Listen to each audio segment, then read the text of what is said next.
Hello everyone, अगर आप भी EMRS टीयर 2 के लिए प्रिपेयर कर रहे हैं तो इस वीडियो में आपको हर चीज़ वो बताऊंगे जिससे आपका स्कोर और ज़्यादा हो। आप एक इफेक्टिव स्ट्रैटेजी जिससे आप अपना टीयर 2 सब्जेक्ट जो एग्ज़ाम होगा उसको इजीली क्लियर कर सकें। पहली बात तो आप कमेंट करिएगा कि आपका सब्जेक्ट कौन सा है, TGT का कौन सा है, PGT का कौन सा है, उसी तरह से फिर आपको हेल्प कर सकते हैं।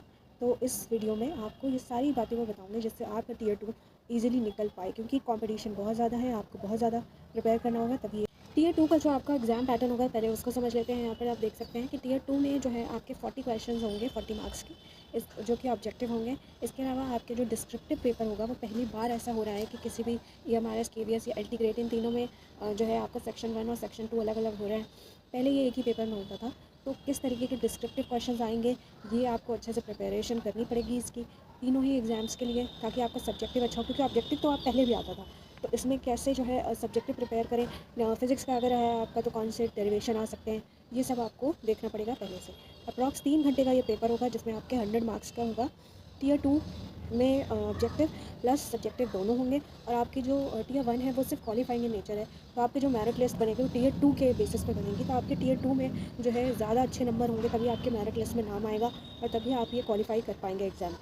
तो टीयर 2 में ज़्यादा अच्छा स्कोर कर पाना ही एक बेहतर ऑप्शन है, क्योंकि बहुत कम पोस्ट होते हैं और बहुत मुश्किल से वैकेंसीज आती हैं।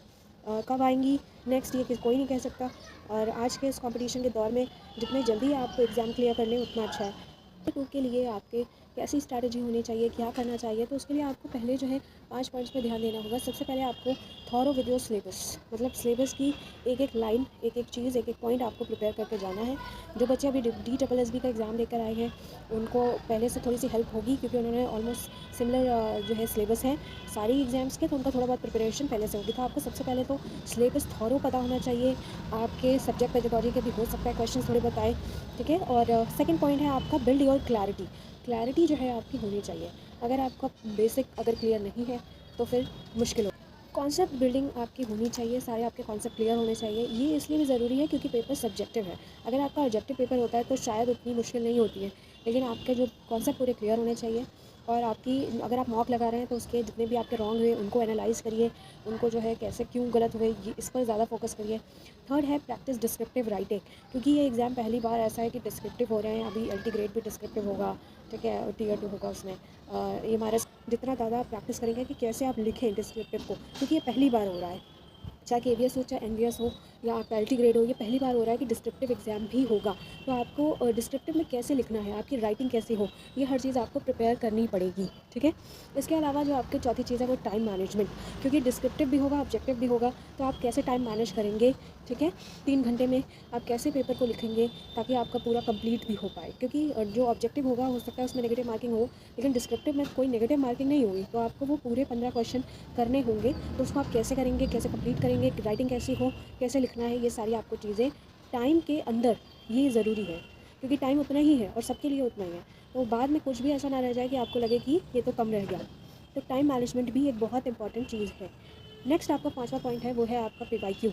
जितने भी प्रीवियस ईयर पेपर्स हैं, चाहे वो KVS के, NBS के हों, DSSB के हों, UP के हों, सारे ही आपको लगा के जाने हैं ऑब्जेक्टिव के लिए। और डिस्क्रिप्टिव के लिए भी थोड़ा सा उससे आइडिया आपको मिल सकता है। मॉक टेस्ट पेपर आपको ज़रूर लगाने हैं, उसको कैसे एनालाइज़ करना है, ठीक है, ये भी आपको पता होना चाहिए। जो मिस्टेक्स हुई हैं उनको नोट डाउन करिए, ये मिस्टेक्स क्यों हुई हैं ये आपको पता होना चाहिए। अगर आपकी बार बार आप मॉक लगाते जा रहे हो, सेम मिस्टेक्स होती जा रही हैं, तो कोई फ़ायदा ही नहीं है आपका मॉक टेस्ट लगाने का। तो आपको मॉक टेस्ट कैसे एनालाइज़ करना है ये भी पता होना चाहिए, ठीक है। अगर आपके मॉक टेस्ट में अच्छे स्कोर आएंगे तो आपका एक कॉन्फिडेंस बिल्ड हो पाएगा कि आप जो रियल एग्ज़ाम है उसमें अच्छे आपके मार्क्स आ पाए। तो ये ज़रूरी है मॉक टेस्ट लगाना, PYQ लगाना, ठीक है। आपका जो 6th प्लान है वो है आपका 6th पॉइंट, वो है आपका रिविज़न। जितना ज़्यादा रिविज़न होगा उतना ही बेहतर आपका परफॉर्म कर पाएंगे आप वहाँ पर, क्योंकि ऑलमोस्ट जो भी टीचिंग के लिए प्रिपेयर कर रहे हैं उनकी 25 to 30, 35 इससे इसी एज ब्रैकेट में होते हैं। उनकी फैमिली रिस्पॉन्सिबिलिटीज़ भी होती हैं, कुछ लोगों के बच्चे भी होते हैं। बहुत सारे लोग मिलते हैं एग्ज़ाम्स में जो PhD किए हुए हैं या और भी कहीं वर्क कर रहे हैं, वर्किंग भी होते हैं मोस्टली, ठीक है। तो उनके लिए ये मैनेज करना बड़ा मुश्किल हो जाता है। तो आपका रिविज़न प्लान भी आपके पास होना चाहिए। मिनिमम टाइम में कितना ज़्यादा आप रिवाइज़ कर पा रहे हैं बहुत ज़रूरी है, ताकि आपका मैक्सिमम स्कोर हो पाए। और स्कोर हम कैसे मैक्सिमाइज़ करें EMRS में, टीयर 2 में, इसके लिए मैं आपको बताना चाहूँगी। सबसे पहले तो क्वेश्चन बहुत केयरफुली पढ़ें। बहुत लोग तो क्वेश्चन गलत भर देते हैं, उसमें रीड नहीं करते सही से और फिर प्रॉब्लम हो जाती है।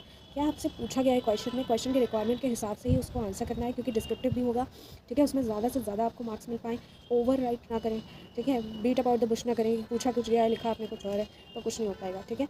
हेडिंग्स यूज़ करें, ठीक है। पॉइंट्स, डायग्राम्स, अगर आपका एसएसटी का है, टीजीटी एसएसटी है, तो उसमें आप डायग्राम ज़रूर ड्रॉ करें। अगर आपका ज्योग्राफी है, पीजीटी ज्योग्राफी, तो डायग्राम करें।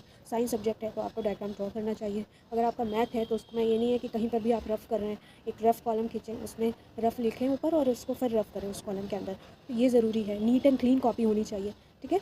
इसके अलावा आपका जो फंडामेंटल कॉन्सेप्ट है, ये फार्मूले हो गए, कोई रिएक्शन हो गई, नेम रिएक्शंस हो गए, ये आपको पता होने चाहिए, ठीक है। ज्योग्राफी का है तो आपको लोकेशंस पता होने चाहिए, मैप बेस्ड क्वेश्चन पता होने चाहिए, ठीक है। इसके अलावा आप टाइम लिमिट के अंदर कैसे प्रैक्टिस करें लिखने की, कि आपका डिस्क्रिप्टिव अगर है तो उसको कैसे टाइम में ही मैनेज करें, उतने ही टाइम में लिखने की कोशिश करें, तो ये बहुत इंपॉर्टेंट है। इन सभी चीज़ों को अगर आप करते हैं तो ये हमारा टियर 2 में आप बहुत अच्छा स्कोर कर पाएंगे। अगर आपको ये वीडियो अच्छी लगी है तो ज़रूर लाइक करिएगा, शेयर करिएगा, सब्सक्राइब करिएगा। कुछ भी अगर आपके डाउट है तो ज़रूर पूछिएगा।